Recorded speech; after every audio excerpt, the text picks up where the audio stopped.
끝! 안녕하세요, 한민철입니다. 너무 뻔한 얘기를 좀 하러 왔습니다. 말한 대로 산다. 너무 뻔한 말이잖아요. 근데 그렇게 사라집니다. 그 얘기를 좀 하자는 겁니다. 이번 시간은 우리도 W를 한번 찾아가 보자고요. 시작하겠습니다. 지금부터 제가 퀴즈를 드릴 겁니다. 44개 국가를 빠르게 지나갈 테니까요. 이 국가들의 공통점을 찾아보세요. 중간에 깨알 퀴즈가 있는데요. 나라 명이 나오면 그 밑에 수도가 뜰 겁니다. 명과 수도를 한번 스스로 한번 맞춰보세요. 몇 개나 아시는지 우리 한번 봅시다. 시작해 봅니다.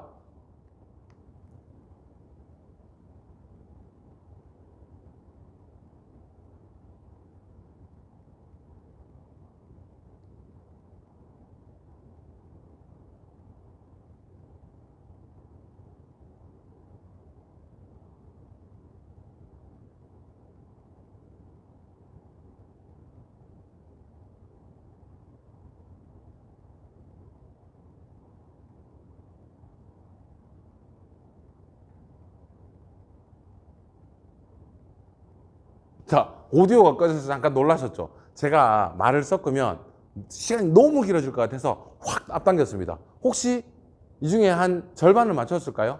한 3분의 1 정도는 맞췄을까요? 저는 해보니까 한 3분의 1 정도 맞췄었거든요. 질문입니다. 이 44개의 국가의 공통점이 무엇이었을까요? 짐작이 가시죠? 네, 맞습니다. 바로 아시아였습니다. 우리나라랑 이렇게나 인접해 있는 우리네 이웃 국가가 43개나 있다는 거죠. 우리까지 포함하면 44개죠. 아시아가 44개인지 알고 계셨나요? 몰랐습니다, 저는. 그리고 여기 거의 아프리카가 아닐까 하는 이곳까지도 아시아였다는 걸 저도 최근에 알았습니다. 참 세상이 알아야 할 게 많네요. 그렇다면 이걸 보여드리는 이유는 뭘까요? 질문 다시 하겠습니다. 아시아인 건 알았잖아요. 그렇다면 아시아에 민주주의를 하고 있는 국가는 총 몇 개일까요? 를 묻고 싶은 겁니다. 민주주의라고 하면요, 아래쪽에 지금 나열되고 있는 이 5가지를 완전히 잘 해내고 있을 때 완전 민주주의라고 하고요, 약간 불안정하게 하고 있을 땐 불완전 민주주의라고 합니다. 자, 불완전 뺄게요. 정말 완전한 민주주의라고 말할 수 있는 국가는 그렇다면 몇 개국이나 있을까요? 세상에서 국가 수를 인정하는 기관들은 여러 가지가 있는데요. 그중 대표적으로 약 200개 정도가 보이네요. 그죠? 그렇다면 전 세계 국가가 200개라고 가정하겠습니다. 200개라면 그 중에 몇 개국 정도가 민주주의를 하고 있냐고 봤을 때 완전한 민주주의를 하고 있는 국가는 200개 중에 약 14% 정도밖에 안 된다고 합니다. 대략 28개네요. 그 중에 아시아에서라면 아시아 44개 국가 중에 대략 14%면 몇 개 정도 예상되세요? 맞습니다. 아시아의 완전한 요 5가지 기능을 모조리 하고 있는 민주주의를 하는 국가는 단 2곳뿐이었습니다. 어라?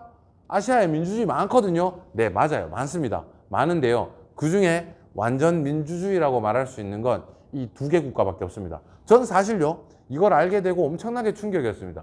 우리가 마치 숨 쉬는 것처럼 당연하다고 느껴오던 이 민주주의가 누군가에겐 그토록 갈망하는 민주주의였다는 사실을요. 제가 정치적인 얘기를 하자는 건 아닙니다. 우리가 참 많은 걸 모르고 살고 있고 꽤 감사한 일을 그냥 아무렇지도 않게도 누리고 살고 있구나. 참 내가 갇혀 있구나 하는 생각을 되게 많이 하게 되거든요. 아시아에 민주주의를 하고 있는 국가는 12개국 뿐입니다. 그 중에서도 거의 대부분 다 불완전 민주주의를 하고 있고요. 대만은 완전 민주주의로 분류가 되긴 합니다만 대만은 정치적인 이슈나 문제로 국가로 인정을 안 받는 경우가 많기 때문에 엄밀히 따지자면 완전히 국가로 인정받으면서 민주주의를 하고 있는 국가는 단 2곳뿐이라는 거죠. 요 지도를 보시면 정확하게 알 수 있는데요. 그냥 느낌으로 보셔도 아실 겁니다. 색깔이 초록색에 가까울수록 민주주의에 가깝고요. 색깔이 혼탁해질수록 민주주의와 거리가 멀어집니다. 참 그러고 보니 우리가 살고 있는 이 아시아는 참 민주주의랑 거리가 머네요. 굉장히 권위적인 국가에서 사는 분들이 많다는 걸 알 수 있습니다. 다행히 우리가 민주주의가 꽃을 피울 수 있어서 정말 다행입니다. 오늘 민주주의 얘기를 하자는 건 아닙니다. 제가 하고 싶은 W는 다른 거였습니다. 우리가 참 작은 나라, 작은 도시, 작은 곳에서 생활해서 참 모르는 게 많구나 하는 걸 느낀 거거든요. 그래서 이걸 해소할 수 있는 가장 좋은 방법이 뭘까를 생각해 봤을 때 제 방식을 좀 일러드리고 싶은 겁니다. 말 한 대로 살았으면 좋겠습니다. 여기 어딘지 다 아시죠? 피렌체의 두오모입니다. 가보고 싶었어요. 언제부터냐고요? 20년 전부터요. 이 책을 보고 가보고 싶다 그래서 그때부터 20년 동안 말버릇처럼 하고 다녔어요. 나 저기 갈 거야. 나 피렌체 갈 거야. 갔습니다. 고등학교 때 친구 녀석이랑 우리 언젠가 픽업 트럭을 타고 미국 사막을 한번 달려보자. 그 얘기를 여러 번 했어요. 계속 했어요. 계속 떠들었더니 결국 갔습니다. 제가 농구를 좋아하는 건 많은 분들이 아실 겁니다. 잘하는 건 아니지만. 그래서 농구의 성지가 어디지? 그러면 NBA 가야 되잖아요. 아니, 슬램덩크의 성지로 가자 해가지고 결국엔 갑니다. 여기 다들 아시죠? 갔죠? 제가 지금 여러 군데를 다녔다고 자랑질을 하자는 거냐고요? 아닙니다. 말한 대로 살게 된다고 했을 때 그러면 좋은 말을 하고 사세요라고 사람들이 많이 가르쳐줬을 겁니다. 제가 드리고 싶은 말한 대로 사는 건 다른 내용입니다. 사는 걸 좀 재밌게 살아보자고요. 로또 살면 일주일 동안 즐거우시죠?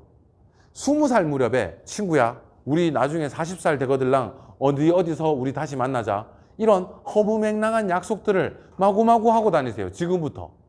난 언젠가 여기 가서 당신을 다시 만날 겁니다. 난 언젠가 여기 가서 야호를 외칠 겁니다. 저한테도 아직 하나 남아 있습니다. 스위스 정상에서 야호를 외치는 꿈이 아직도 남아 있거든요. 그런 것처럼 여러분들도요.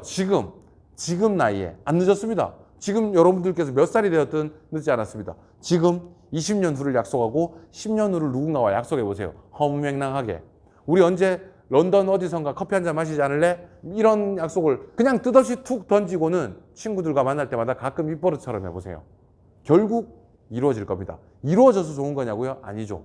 로또를 사고 일주일 동안 행복했던 것처럼 런던 어디인가 커피를 마시겠다는 약속을 이룰 때까지 그 모든 시간 동안 마치 로또를 산 것처럼 즐거울 때가 있을 겁니다. 제가 드리고 싶은 W는 오늘 그거였습니다. 오늘 강의는 여기까지입니다. 감사합니다.